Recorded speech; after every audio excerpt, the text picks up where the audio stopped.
Spacey Sims, and wouldn't you know, we're back with a third game. Okay, well, we're here with a whole new game. We're back with a new game, and it's a third game, and we normally don't do this. I'm doing this as kind of a one-off because I think this is kind of a short game. There's only 2 paths you can go down, and it's a free game on Steam. And I just found this, and I'll explain. So, obviously you can see it's called Your Dry Delight. It's free on Steam, so if you like what you see when I first start playing this, go play it, and then come back and then watch this. So it's from Argent Games, and the reason I found this is because I saw a post on Reddit about a new game that they're releasing, and I was like, oh, okay, I'll check it out. And then I just see that I think they have like 4 or 5 games in their catalog on Steam, and I'm like, how do these not come up? It's probably because they're not tagged with Otome. So they're all like visual novels, there's some like romance kind of stuff and like whatever. But they never come up, and I've never heard of them. So I was like, well, I'll put them all on my wish list, and then like maybe during the Steam Winter Sale I'll buy them and everything. But then this one was free, and I'm like, okay, so we'll play that one first. And everyone says it's actually really short. There's only 2 paths to go down. I'm not sure if there's good endings, bad endings, or what. I haven't looked at the guide or anything. But I was like, well, what the hell? And this is actually from 2018, so it's a year old. And they have some other games that are older. I think there's one from like 2016, but most are like more recent. So I was like, well, we should play this, especially if it's short. Some people have like 2 hours, some people have 4 hours. So like might even just take a week, whatever.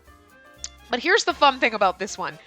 Obviously, it takes place in the Roaring 20s. You can see by the thing. You can tell the 20s theme going on here, right? I've got the guide up. I'm not the guide. I've got the Steam page up so I can read about it. But this is a boys love visual novel. So I know a long time ago, there were a couple of comments like, do some gay Otomes. And I was like, I've got like one of those. And here you go. So I found one for you. Also, like, I'm not opposed to this. It's just I've never come across them, really. And most of the time, I don't play, like, the games that are geared toward guys to play, where you're, like, a guy dating girls, because those are usually just not, like, I'm not gonna be able to handle it. Like, that is all just about trying to fuck those chicks, and it's not, like, dude... There's a line, and I'm going to be like, no, that's going to annoy me more than the mixed reviews games, okay? Anyway. So, this is rated very positive. But anyway, so, this is, just going to read you it's a very short backstory, so. Richter and his boss, Leslie, are detectives hired to help throttle the liquor business in 1920s Cleveland, Ohio. However, when Richter catches the eye of a charismatic mob boss, a different story falls into place. Experience a swing-era gay romance with authentic dialogue, an in-game glossary, and historical snippets. Plus, the music's actually kind of fun, if you're listening to it. That's basically all it is. So, the genre is, of course, like, the boy love romance or yaoi romance. 1920s America comedy. It's short. Well, it's 20,000 words, so, that's relatively short. Jazzy period soundtrack. In-game glossary with slang definitions and historical tidbits. That's fun. We like doing tour guide Spacey when we read glossary terms. And it's completely free! And this is actually the 4th game that they've made, according to the thing. And I just can't believe that it's, like, free. And so it looks cool. So anyway, so that's what we're gonna play. Just for however long it lasts. So it might not be too long. Because again, there's only 2 routes, so. Let's jump right in. We're not gonna change the name. We'll leave his name, so. I don't know who we are right now, so I'm just going to read normal. Ah, what a lovely night. What do you say we go get a drink? Boss, that's the 5th time you've used that joke today. Oh, okay, because we're supposed to arrest people. It's prohibition and shit. All right, I get it. Ah! Ha! You funny game. All right. Well, it's your fault for making such a hilarious face every time.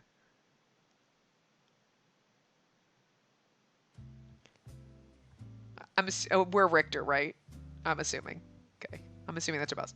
My name is August Richter, and I'm a detective.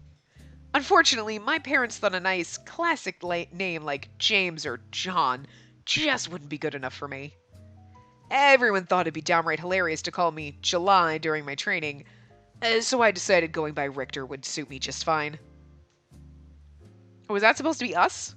Oh, that was us! Oh, we got to see our sprite! Cute! I think in the new game that they have out that you can actually, your character is a woman, but I think you can like customize her a little, which I think is cool in games, and we don't see a lot of that, so I can't wait till we get to that one, but we'll eventually do it. It just came out, and I think there's a game that's similar that came out before. I don't know. Anyway.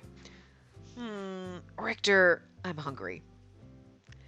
Didn't we just have dinner an hour ago, boss? I like us. We're adorable. But my appetite for good food is never sated, just like my appetite for justice. I'm sorry, but I also dig the suit going on. Like, I love this. I love this. We need more 1920s swing era games, okay? I would just love it if I were wearing a flapper dress. I don't give a shit if I'm a dude. Can I just wear a flapper dress? It's gay. Let's just go for it. No. Although the sexy suits are awesome too. What do you say? Should we go get some cannoli? A fellow in Little Italy really makes fantastic... Glossary. Little Italy. Little Italies are similar to Chinatowns. They hold large immigrant populations who preserve their culture, forming a little pocket in a city that resembles another country. The Little Italy... why can't I say Little Italy? That's really fucking... Tour guide Spacey has problems doing. The Little Italy in Cleveland was established in the late 1800s. Today, it is a popular historical district and home to a number of fine Italian restaurants and shops. Boss, this is no time for cannoli. We got a job to do. Oh, Richter. Oh, he's such a stick in the mud. The fellow right there is my senior partner, Leslie Clark. He wears his hair long and has what you might call a girlish face, so he's seen more than his fair share of teasing, too. But you love his pretty girlish face. Oh! I hope there's kissy CGs in this. My little gay heart can't handle it. Anyway. But somehow, absolutely nothing seems to faze him. A case in point, he's worried about cannoli when we're supposed to be tracking down criminals. A true inspiration to us all. We're just going to go into this first playthrough blind, and I'm just going to click random answers, and we're going to see what happens. So, and then we'll use a guide. I love this so much. I dig the music in the background. Can you? I hope you can hear it. I had to like kind of adjust it so it wasn't too loud and overbearing. But and applause to this game for having a music that you can adjust the level of, and it's not just on or off. Looking at you, Dogenzaka Labs. What the fuck? So that's nice. Anyway. All right. Let's get down to business. I'll run through the plan one last time, step by step. You're still new to solo assignments, so I want to make sure you got all the details down pat. Or you've just forgotten them because you fell asleep during our last meeting. How's that? This phrase is the older equivalent of come again or what do you mean? I love that this is in here. How's that? Because like, maybe I'm just fucking old. I wasn't alive in the 20s. But I know I knew what he meant, but I just love the fact that it's in there. That's cute as shit. I love it. Great. Don't worry about it. I clear my throat, straighten my posture, and mentally pull up tonight's agenda.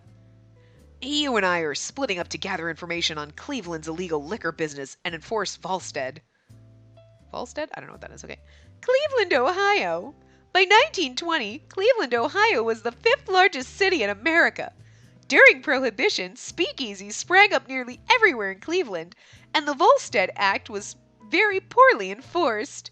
It was home to several infamous mobsters, both Italian and Jewish, such as Shonder Burns and Mo Dulitz. I mean, I think these might actually be factually facts. We're learning, guys. The famous agent Elliot Ness, I can't read right now. Anyway, I've heard of Elliot Ness, though. Renowned for bringing down Al Capone with his team of agents, the Untouchables, worked in Cleveland for a time, and is buried there in Lakeview Cemetery. I fucking love the little history facts. I love this. Volstead Act.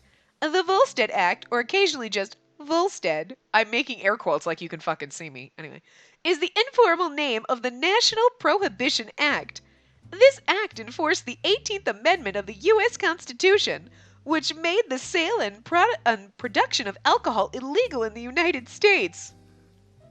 Which let's just hashtag pause for a second. That's a little ridiculous, because what the fuck are we supposed to do on 4th of July when we're shooting off fireworks and guns and shit? You gotta be drunk when you do it. Jesus, America. I'm glad they got their priorities straight and fixed that shit. Just kidding. No, but seriously, liquor's fun sometimes. Drink responsibly. Not sponsored by any kind of alcohol. Don't listen to Spacey. Remember, always drink responsibly. Better yet, just don't do it. But if you do, drink responsibly. Don't drink and drive, kids. The Volstead Act became law on October 28, 1919. Prohibition was the cause of a major rise in organized crime in America. As time went on, more and more people began to ignore the act, law enforcement included. Finally, on December 5, 1933, the 18th Amendment was repealed and America was free to drink once more. Not saying that caused all of our problems, but gestures wildly around. Just look at this shit. I'm just kidding. I really feel like while playing this game I should have a beer or like something to drink aside from water. Okay, note to self, next time we play, well, I had my allotment of carbs for the day, so I can't like get another beer, but I did have some beer with dinner. So like I really feel like I should have had that for this. It would have just been so much funnier. Like it's not like I'm drinking while I play this, but I already had a drink earlier, so I can't drink too much. I gotta watch my calories, yo. Sad life when you get old. I'm heading to the speakeasy on Ness Avenue, and you're meeting with an FBI contact to scope out some warehouses. Leslie nods with his eyes closed, swiveling a little in his chair. And damn it, he better not be dozing off again. For tonight, my cover is Jack Vaughn, and I work for the city government. Yes, so you can say your job is helping civilians, and it'll be technically true. Because you're terrible at lying. Why'd you get in this line of work again? I heard the agency needed detectives who didn't spend their payroll hours hunting for food. Richter! How cruel! With a theatrical gasp, Leslie spins rapidly around in his office chair, like my dry remark just sent him into orbit. I know we're only short way in, but I kind of love this already. Sometimes I wonder about what bizarre twist of fate landed us together. Love. Just so excited for this. Hurtful remarks aside, it sounds like you're all prepared.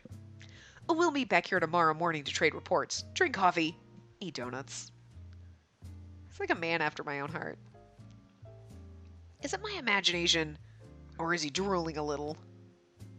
And decide our next plan of action, of course. Understood? Loud and clear, boss. I gave him a lazy salute before turning towards the door, smoothing out my vest. I mean, we're wearing a vest. We're snazzy as fuck. Richter... Please be careful. Watch yourself, stay alert, and don't do anything I wouldn't do. Like what, skipping out on the job to get cannoli? I'm serious, Richter. You're my partner. I don't want you to be turned into Swiss cheese by a Tommy gun or something. Tommy gun? A Tommy gun, or Thompson machine gun, was a popular weapon used by both law enforcement agents and criminals during the Prohibition era.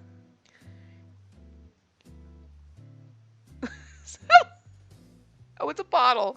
I was like, what is that? Oh my god, it's a little liquor bottle. I knew it was something before, but I was distracted. I wasn't like paying attention. And then I was like, is that like a cleaver? I'm like, it's not a cleaver. That would be a really bad one. And I just realized it's a fucking liquor bottle with a drop. That's a cute touch. I applaud this so much. I'm just so glad I stumbled over these games. Well, he would use a food metaphor. So, promise me you'll be careful, alright? I worry about you whenever you're off solo. Don't worry, I've got this, or I worry about you too. I like the don't worry, I've got this. Cause I'm what the fuck is my name again? August. Yeah. I'm August Richter. Because I'm not Spacey in this one. But I also like the I worry about you too. But it's not like I worry about you because I don't want you to get hurt. It's more like, yeah, I worry about you because you're not mentally stable. I want to go with the sassy I worry about you too retort. Could be better. This guy. Doesn't he realize it goes both ways? With a small sigh, I rub the back of my neck with a hand, unsure how to phrase what I want to say. I worry about you too, Leslie. And not like I can help it, since you send yourself on sketchy jobs all the time. It's like you're looking to be iced. I love the terms in this, and we know what this is. It's like whacked. Iced. To be iced or put on iced. Put on iced. Well, put on ice is to be killed. The term refers quite morbidly to the chilling of a corpse. Tour guide Spacey loves reading morbid things like this because it makes them sound a little more disturbing. Leslie blinks at me, as if he'd never even considered my concern to be a possibility. Really? That's very sweet of you to say, Richter. Look at the way he's looking at us with love in his eyes. I love it so much. And we're like, don't take it the wrong way, goddamn. I'm a hardened cop. Yeah, I'm too old for this shit. Anyway, he sniffles, clutching a hand to his collar. Damn it. Maybe I should have just kept my mouth shut. I mean, you don't need to get all... but if you're so worried about me, why don't you pick up tomorrow's breakfast? We old geezers do need to sleep in sometimes. I got where we were looking at him. I like how our sprites in this. I do enjoy this. Unless there's anything else important, boss, I'm gonna head out. All right. Leslie pushes himself up from his chair, stepping over to get the door for me. I expect great things from your report tomorrow. With any luck, we'll be well on our way to making Cleveland a boring old town drier than the Sahara Desert. It doesn't sound quite so encouraging when I put it that way, does it? I can't argue there. God bless America. Land of the liquor free. Ah! Sounds horrifying. This is horrifying. Why would you do this? Anyway. See you in the morning, boss. I swear to God, I'm getting a shot for the next part that we play. Give him hell, detective. He reaches out to ruffle my hair fondly, as he often does. Oh. I stopped brushing it down a while ago. Leslie always likes to mess it up first thing anyway.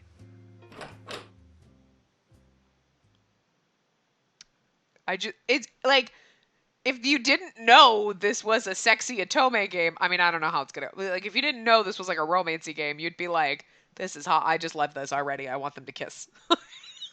I mean, just me? I'm the only one who watches anime and I'm like, can they kiss already? Like, every anime is gay to me. And then when it actually turns out gay, I'm shocked. And I'm like, I didn't actually think it was going to really be gay. I would just expect it to be gay. But then when it is gay, I'm just shocked. I don't know. It's weird. Anyway. We trade wry smiles. And with that, I head out into the cool night air. Next stop, Richter's first speakeasy.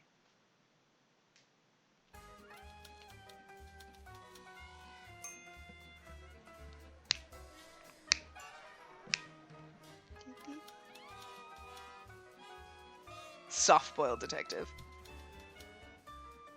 Scatterbrain boss. We love him. Definitely not a gangster. Definitely not a gangster. Ooh!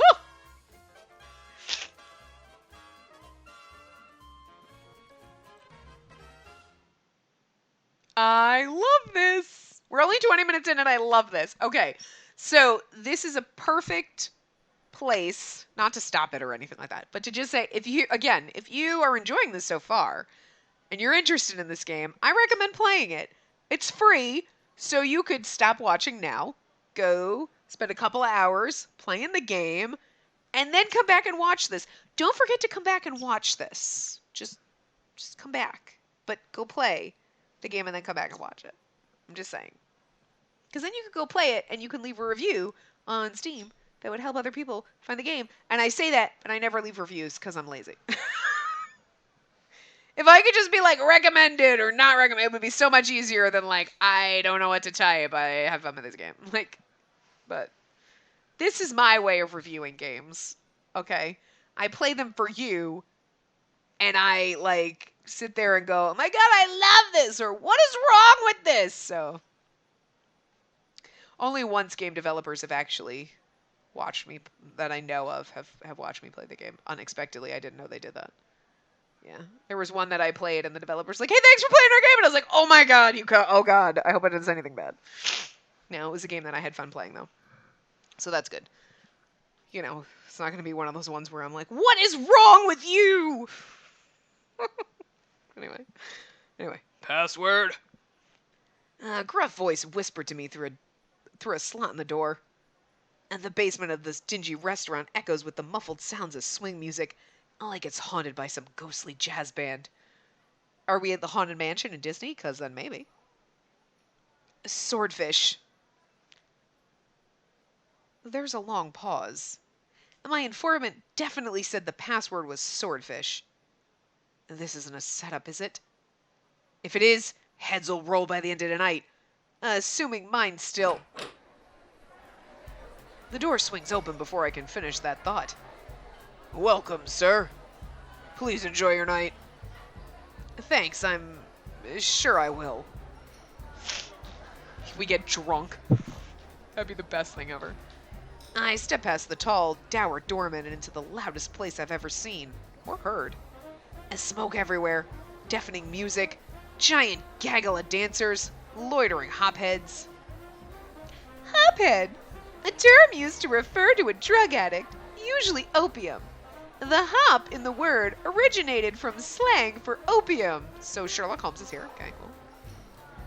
Flappers posing in their risque skirts, drunk saps trying to impress them. Flappers. Flapper. Flappers are a famous symbol of the Roaring '20s. In a time where women were traditionally expected to wear long dresses and be morally conservative, the flapper, a woman with bobbed hair, a short skirt, and a bold attitude, was a backlash against this formal society. You go, girl! Did you hear my snap? There you go, just in case you did. Sap. A sap is an idiot or a foolish person. It is a shortened version of sapskull, an insult that takes its name from sapwood, which is softwood. I love this. I love this because there's old-timey jargon and I just want to adapt it. We've called people saps before, but at least now you know the meaning behind it. And now you know where it came from. I mean, you don't call people flappers because not really flappers anymore, but... I mean, think about all the tassels on the dress. I want a flapper dress so bad. All this laughter and cheer makes you wonder what's so criminal about it all. But I guess it's not my job to ask those kinds of questions. Yes, see? That, though, he brings up a good point. If everyone's happy, why is it wrong? Because only unhappy things in America, goddammit! You're free to be unhappy, but you are not free to be happy. That would be wrong. I'm kidding, but seriously, you know what I'm saying? Seems kind of counterintuitive. People are happy. Take away their happiness. Take away the liquor. But you could tax us on it. Ooh, give them the liquor back. Come on. After I wander around a little, weaving through the hooch-holding crowd, I end up loitering by the bar. Hooch is actually good. There's like a liquor called... Anyway. Hooch, a commonly used word for alcohol, specifically referring to bootleg liquor. Who got the hooch? Baby. Anyway.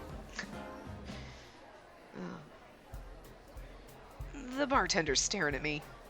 I raise a brow at him, offering a silent defense. What, isn't it normal to come to a speakeasy and not order any liquor? No? His face is definitely saying no. Alright, I'd like to order one of the special... The bartender. The special comes out of Ed's bathtub, mister. I don't know what that accent is. I don't know what's happening here. That's definitely not an Ohio accent. I don't know, anyway. Bathtub gin. During Prohibition, many people bottled their own liquor at home. They often use their bathtubs in order to water down homemade fermented alcohol. The sinks were usually too small to fit bottles. The resulting bathtub gin was usually disgusting. It's kind of like toilet wine in prison. The bartenders and speakeasies often masked the taste by making cocktails, which became particularly trendy in the 20s as a result. Give me a cosmopolitan. What? Sorry. The bartender bellows out a laugh when I freeze in horror. Whoo boy! Don't worry, adds to the taste. I sure bet it does. And still laughing, he uncorks a bottle and pours me a glass of clear liquid, stuffing a lime slice into the rim. It's like putting a fancy bow on a pile of horse crap, but I guess I should appreciate the effort. I lift the glass, taking a cautious sip, and he's like, "It's the greatest thing in the world! What's it called?" Water. Swallow. That sounded vaguely inappropriate, spitting it out and swallowing. Real boys swallow. That sounds so gross, and I did mean it like that, but also I didn't, but I did, but just... Look, we're drinking liquor, and if we spit it out, we're gonna look like the fuzz, and we don't want to look like the fuzz. It's like... Jesus, that's bad. What does it do in his bathtub? Do you want to know? In the bathtub gin that you just drank? Because there's a lot of disgusting things. Actually, I don't want the answer to that. See, I should read these. I literally am looking at the Sprite while I say it, not reading the words. As I hold my glass of God knows what and lean back against the bar, my gaze wanders around the crowded parlor. And the informant said this place is a key part of Cleveland's liquor business. Apparently it's owned by mobster types. And now that I think about it, those guys over there look a little rough around the edges. And they're not drinking or dancing, just watching the patrons. I casually scoot down the bar, getting close enough to overhear their conversation. It's so loud in here that I can't make out what they're saying, but I managed to catch a few words. Damn Italians, our turf, them and the cops. Did I hear that right? They aren't part of the Italian mob? Italian mob! The Italian mob gained a foothold in Cleveland during Prohibition. It began with the, Leonardo and Perello brothers? It began with the Leonardo and Perello brothers during the early 1900s. I probably said that all wrong because I don't know Italian. And Cleveland's first major mob boss was Joseph Leonardo. And the families made the majority of their money through supplying corn sugar, a crucial component for making alcohol, to bootleggers. Later in the 1930s, a larger consolidated group known as the Mayfield Road Mob formed in Cleveland, with the powerful Frank Milano at its head. Tour guide Spacey is having a hard time being like history lecture Spacey. I don't know why. I just can't read today. 'Cause I'm not drunk enough, clearly. I wonder who owns this place then. It must be a different gang. Some kind of deal. That'll work. Risky. Wait, that'll work? Risky. I don't know what happened there. Anyway, I strain my ears as much as I can, sensing the conversation's about to get even more interesting. And just one or two hints. Maybe a name. Come on. Only one drink for you tonight, my friend. A low, eloquent voice murmurs right in my ear. Woo! Is it our sexy boy? I just love the look on his face and the way he's holding his hand like, hi. Just one drink for you. I know that's not how he sounds. I smacked my microphone. I know that's not how he sounds, but it's a funny way. And the culprit smirks at me when I whip my head around in surprise, offering a little wiggle of his fingers in greeting. I mean, he is the sexy daddy, I'm not gonna lie. Like, look at those sultry eyes. He's got the bedroom eyes, and we've got the tousled, sleep-deprived hair. Tall, suited, and well-groomed, He has an unusually refined look to him. Is he offering to buy me a drink? Is there any better stuff? One's enough for me. Is that gonna make you look like the Fuzz? What's... Oh god.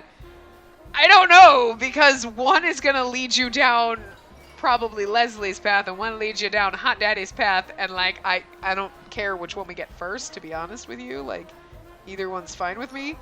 But I wonder what happens... You know? Anyway. Maybe we should ingrain ourselves nice. Let's ask him if there's any better stuff. I could manage another drink, but not another one of whatever this is. I jerk my chin towards the mild rat poison in my glass. Also, we literally just took a sip. It's not even like we're finished with our drink. We're like, just one for you? And you're like, I still have a drink. That's a little weird. You don't like it, really? I've been told that's one of the best drinks here. One or two more, and I promise it'll start growing on you. And no, really, I like my tongue too much to put it through more of Satan's mouthwash. My dry comment makes the stranger chuckle, and he flashes me a wink. We're gonna get in bed with the enemy. Oh! Oh, so that's the problem. Well, never fear. I'll take good care of that tongue of yours. Jesus! Ah! What's that supposed to mean? Bartender, a fresh drink for the delicate-tongued gentleman. And the usual for myself. He waves at the man behind the counter, who quickly nods. Oh, great. I can't actually get drunk, damn it! It's like this guy's here just to ruin my investigation. We'll get you fixed up with something that'll tickle your fancy, mister. The gay is coming on strong with him, or is it just me? So just me is like, I'll get something for that time. We'll get something that'll tickle your fancy. Oh! I love it so hard. I love it so hard. Trailing off, the stranger raises one eyebrow at me expectantly. Ahem, Jack. Jack Vaughn. Jack, not the name I'd have picked for you, but I still like it. Really? What name would you have picked? Ask me again after you've had a few more drinks. Is he winking at us? As if on cue, the bartender passes a glass towards me and gently slides a steaming cup towards my companion. Is that coffee? Thank you, Arthur. Anytime. He throws the man beside me a wily grin. Wait, yeah, okay. I can't shake the feeling that I'm the butt of some inside joke, but maybe that's my detective's paranoia talking. You don't drink, huh? I wouldn't call myself a teetotaler, but I do like to stay sharp. Teetotaler? A teetotaler is someone who completely abstains from alcohol. Or a buzzkill. I'm just kidding. The etymology of this word is fuzzy and anecdotal. Anecdotal. My god, I can't read. But may stem from the... Oh, reduplication. Oh. But may stem from a reduplication of the T for total abstinence. Teetotaler.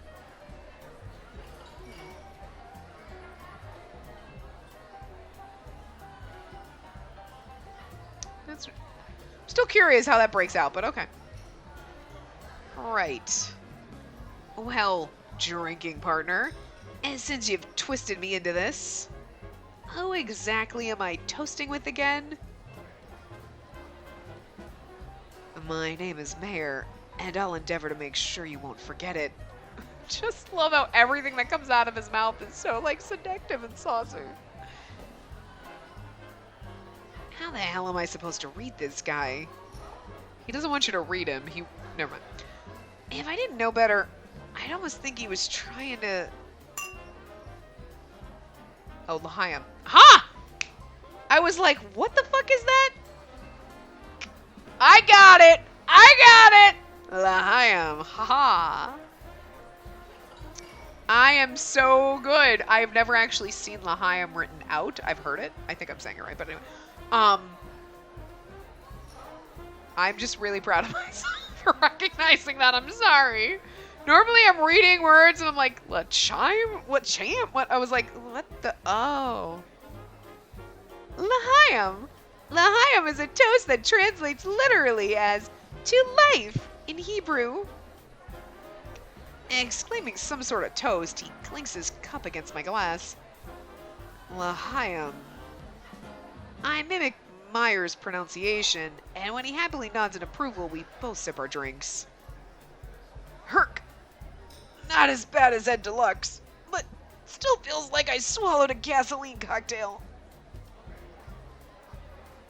Why the puckered face, Jack? Not smooth enough for that tongue of yours? Look at, he just looks saucy. Look at his face. It's saucy and sultry, and everything that comes out of his mouth is so dirty. Meyer leans in closer, propping his elbow on the counter and gazing at my face. Oh, well, if he's hell-bent on being all friendly, maybe I can pull some information out of him. I bet he knows something. He's got that kind of smug air. Yes, woe is me and my delicate tongue. Really, where do they get this stuff? Is it all homebrewed? Surely there's a big cellar. Of course. Why, the biggest cellar in town, no less. So he does know. Now I just have to... But, more importantly, why don't you tell me a little more about yourself? Or a lot more. I promise you I won't mind. I love this so much. Alright, play it cool, Richter. I can't rush this, or he'll catch on. I'm nobody special, really. I help keep civilians safe, serve this city and all that. His smirk deepens for some reason. He knows. Just another average fella here to relax after a hard day's work. Hoping to take the edge off. Can't do it. My sinuses are too blocked. Properly. Are you just gonna sit there and me all night, or what? Well, I don't mean to be rude, but I have a sneaking suspicion that you're lying. Impossible. He can already tell? Was Leslie right? Am I really that bad at this? Why don't you be honest with me, Jack? Be honest with you, I'm not... Meyer leans even more. God, wow, I can't read. Meyer leans even more, and this time snaking an arm about my shoulders and pulling me in close. I swallow, trying to keep a hold of myself as his lips brush against my ear. Oh. He can't know. There's no way he knows. What's a simcha? See, that's a word that we need a glossary for. I don't know what that is. You're really a... What's a sim... Is it a simcha? Is that how you pronounce it? Anyway, aren't you? Simcha? Confused, I steal a side glance at Meyer, and his eyes glimmer back at me mischievously. Or maybe he's going to explain it. We don't need a guide. A pimp, of course. What? A record scratch was an awesome touch, by the way. Oh, you can't fool me with that act, Jack. I saw you looking around earlier for any attractive girls. As subtle as a train wreck. Lord have mercy. I'll have to pretend to be a pimp. I think I'll just run out the door instead. Oh, if I have to pretend to be a pimp, I think I'll just run out the door instead.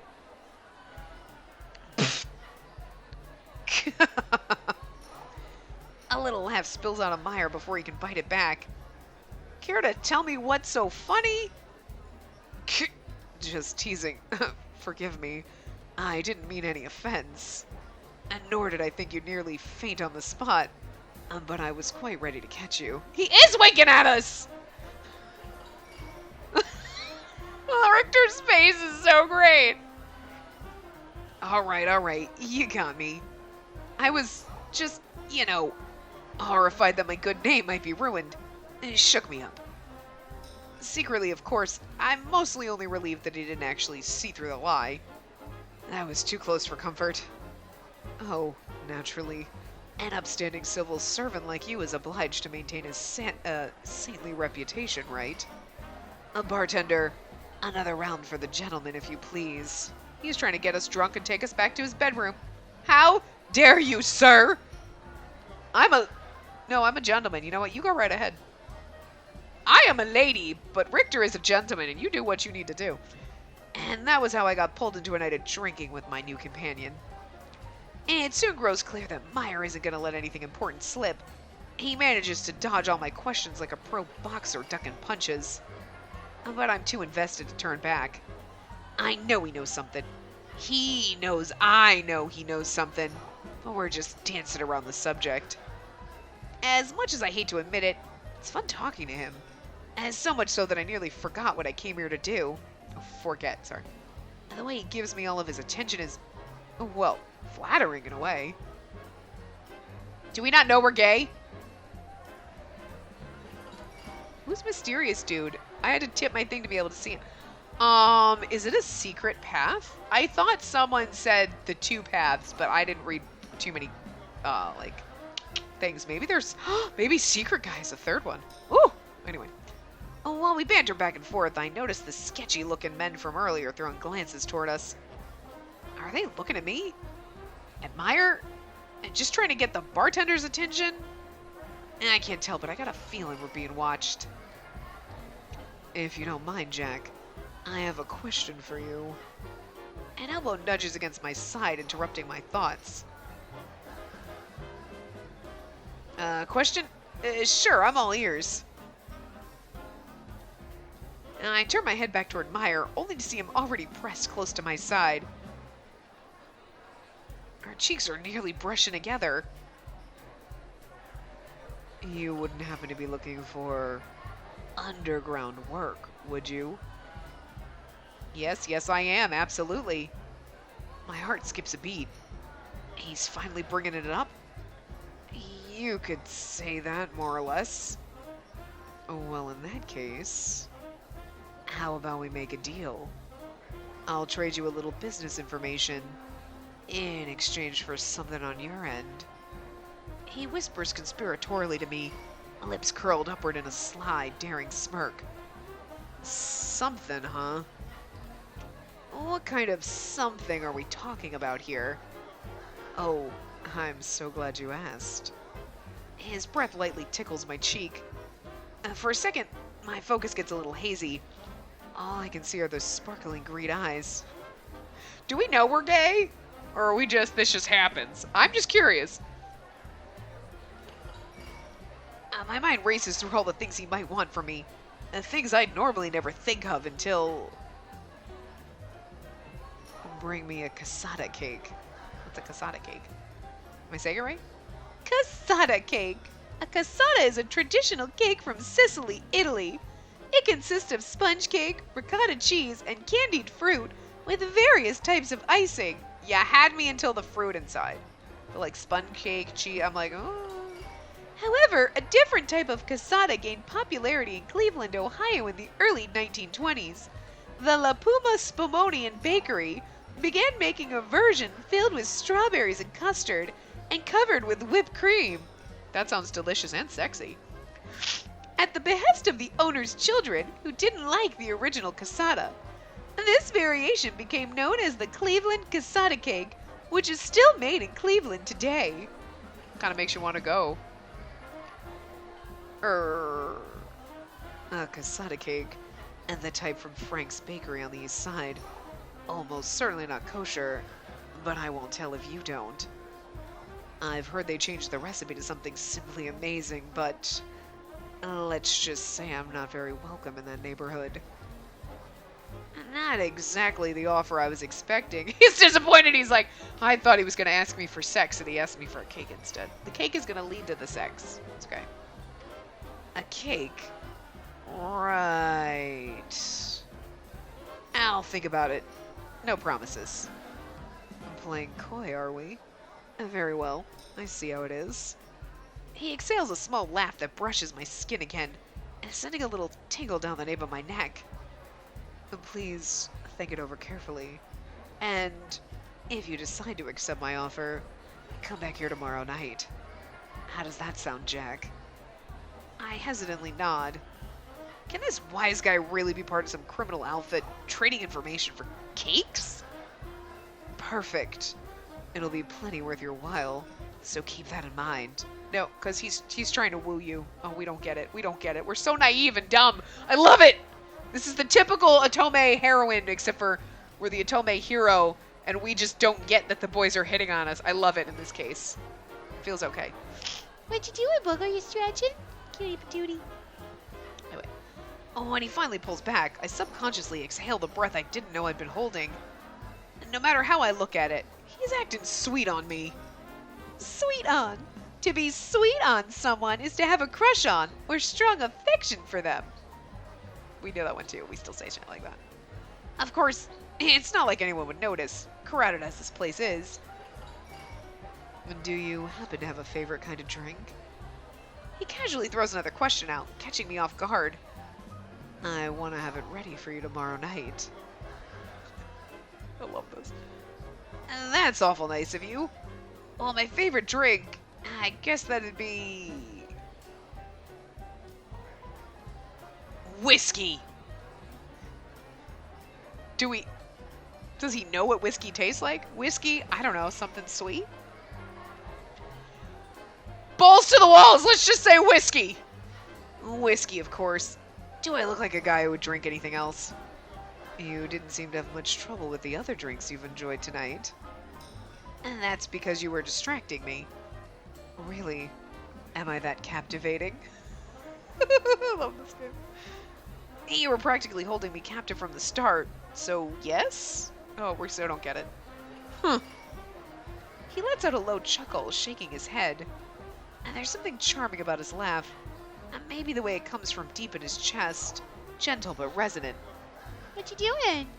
Oh, your bear's all messed up. Sorry, I'm talking to the bird. He's trying to snuggle with his bear, but he keeps moving it. Oh, whiskey it is then. And only the best kind is it mensch deserves? Is it mensch? I don't know. Look, L'Chaim I can get, but other, like, I don't get everything. Yeah. I'm assuming it's mensch. Mensch? I don't know. We're just gonna go with that. So just, if it's wrong, I'm sorry. Mensch! Mensch is a Yiddish term that literally means man, that can be used to refer to women as well. It is a compliment used to describe someone who is honorable and compassionate. I think it's how you pronounce it. I'll make sure to take excellent care of both you and your refined palate. You're acting like I've already made up my mind. You're leaving? Meyer sips the last of his coffee and pushes it away, smoothing his hair back with one hand. I'm afraid so, Jack. I've got some business to attend to, but I do hope I'll see you tomorrow. Oh, and tonight's drinks are my treat, as a small token of thanks for your delightful company. With a last knowing wink, Meyer steps away from the counter and slips into the crowd, mingling with the drunken sea. He left so suddenly. I wonder what business he's attending to. He's trying to keep you interested by, like, dangling the fruit in front of you, and then as soon as you go to grab it, he walks away. He's trying to lure us in. It's working. Well, never mind. I guess that concludes tonight's investigation. What a ride. I leave the speakeasy unsure whether Meyer pulled one over on me, or if I actually pulled one over on him. He's sure something, that Meyer. And no one's ever swept me into their pace so fast before. I can almost still feel the warmth of his breath on my skin. Just the drink talking. Just the drink. And with that poor attempt to reassure myself, I stuff my hands in my pockets and begin the sobering walk home. Yeah, I don't think we know we're gay. I kind of enjoy that. Like, we don't know what's happening. I heard the birds and I was like, it sounded like they were outside. And I'm like, it's fucking the middle of the night. What the hell? And the gentle chirping of birds outside the window. And the laughter of children on their way to school. The blinding sun. Why is our office so goddamn bright? Oh, my head. The things I do for this job, I swear. As I sit in my chair, sipping my morning coffee and trying to ignore this horrible hangover, my eyes drift up to the clock. Leslie's even later than normal. I hope nothing's wrong. If he doesn't come in soon, maybe I should just leave a note and go nap in my car. Good morning! As if I'd summoned him from the bowels of sunny hell, Leslie suddenly bursts into the office. In one hand, he's holding a stack of paperwork, and in the other... Is that a cake? Oh. How does he know? Look at the sly look on his face! Fresh from Frank's Bakery. I tell ya, those fellas really nailed the whatever this is. Leslie reaches into the paper bag to grab a piece and happily stuffs his face, chewing away with relish. That's the exact same cake Meyer asked for last night, isn't it?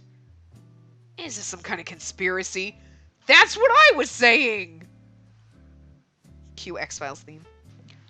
Is every man in Cleveland eating these cakes except me? Oh. Pausing, Leslie leans in to peer at my face, frowning gently.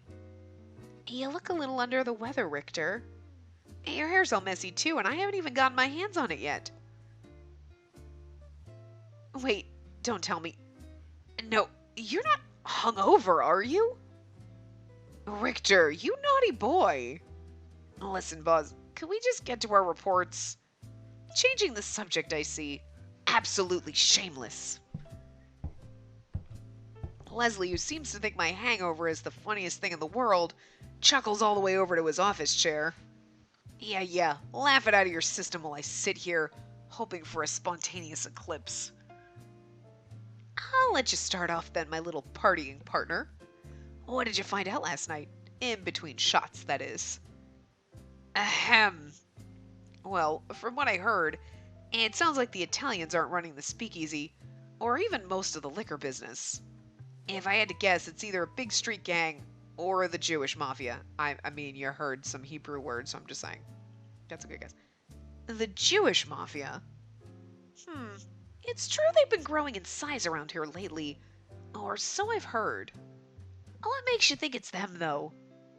I heard a couple of fellas talking about the Italian mafia's competition, so it can't be them. After that, the man I drank with, he was Jewish, and I have a pretty strong feeling he's some kind of mobster. Oh, tell me more. He's like, oh, was he handsome? You keep your hands off my man, Leslie. This is going to be like me. The bad ending is those two get together and I'm just like over here by myself. Sad man route. That would be the Spacey route. Anyway. Parking up curiously, Leslie props his chin on his hands and leans forward to gaze at me from across his desk. He's got about a bit of whipped cream on one corner of his mouth, but I pretend not to notice. A guy said his name was Meyer, for starters. He was well dressed, a little too confident, and... Should I tell Leslie about the flirting? I mean, he doesn't really need to know, and I'd sort of like to enjoy the memory without being scolded, but... And he flirted with me, and he seemed important. We're going with that. Let's keep it to ourselves. I think he's important. Maybe a spy, maybe an assassin. I'm not sure. Important? Why do you think he was talking to you? Beats me. Maybe he just wanted a drinking partner. Leslie drums his fingers on his desk, frowning thoughtfully. He didn't see through your cover. Sure didn't act like it if he did. And I'm still alive, right? A fair point. Maybe your lying skills really have improved. His chair squeaks as he leans back, propping his feet up on the desk. And I just cleaned the mud off it yesterday, too. So he's important. Maybe part of the mafia, but he didn't bump you off. Bump off? To bump off is slang for to kill. It is thought to have its roots in an early underworld criminal slang likely coined in the early 20th century. Next, we're going to have whack in there, by the way. I'm waiting for that one, but we all know what that means, too.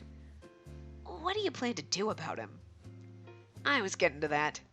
Oh, I'm listening. He gestures for me to continue, or slowly developing Leslie's voice here. Meyer offered me a deal for information. A deal? You're serious? I nod, barely resisting the urge to rub my forehead. Details on the mob in exchange for...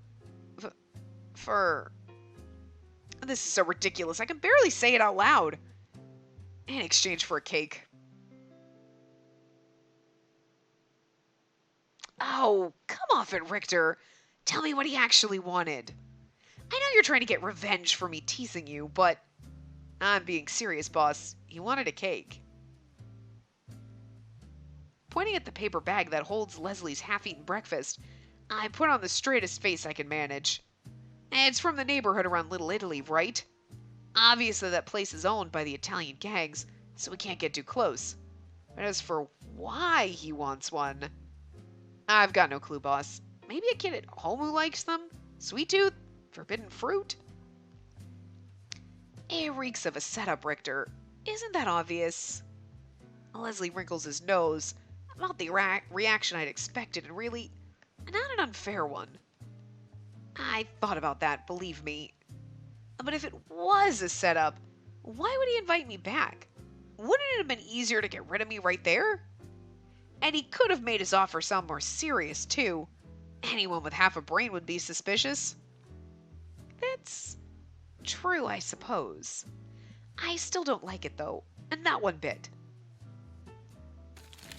He lets out a heavy sigh, sticking a hand into the bag with his cake and tearing off a piece to idly munch on.